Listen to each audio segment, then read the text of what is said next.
खासदार राघव चड्ढा यांच्यासह आपच्या इतर खासदारांनी भाजपात पक्षप्रवेश केल्यावर ठाकरे सेनेचे खासदार संजय राऊतांनी निशाणा साधलाय। हे ऑपरेशन लोटस वगैरे काही नाही, असं प्रत्येक पक्षात पळपुटे असतात, आमच्याकडीलही 40 जण गेले असं राऊत म्हणतायत। तर भाजपचे मुख्य प्रवक्ते नवनाथ बन यांनी पलटवार केलाय।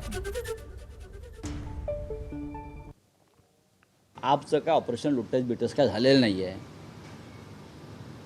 असे भगवडे प्रत्येक पक्षामध्ये असतात, राजकारणामध्ये असतात। आता आमच्याकडून 40 भगवडे गेले मेंदीच्या नेतृत्वाखाली, ते पळपुटेच आहेत ना। राघव चड्ढाचं नाव तुम्ही घेताय किंवा त्यांच्याबरोबरचे अन्य लोक आहेत, त्यांच्यावरती ईडीच्या धाडी पडल्या, ते घाबरले, ते पळून गेले। ही गोष्ट एवढ्यापुरतीच मर्यादित आहे। महाराष्ट्रातही तेच झालेलं आहे। अजित पवारांवरती धाडी पडल्या, ते 35-40 आमदार घेऊन निघून गेले। एकनाथ शिंदेवर धाडी पडल्या त्यांच्या लोकांवर, ते पळून गेले। हे का शौर्य आहे का? ही का कर्तबगारी आहे का? नाही। संजय राऊत सत्तेसाठी भगोडापणा कोणी केला होता? 2019ला युती तोडून हिंदुत्वादाशी गद्दारी करून काँग्रेस सोबत जे गेले त्याला भगोडापणा म्हणतात, त्याला पळपुटे म्हणतात।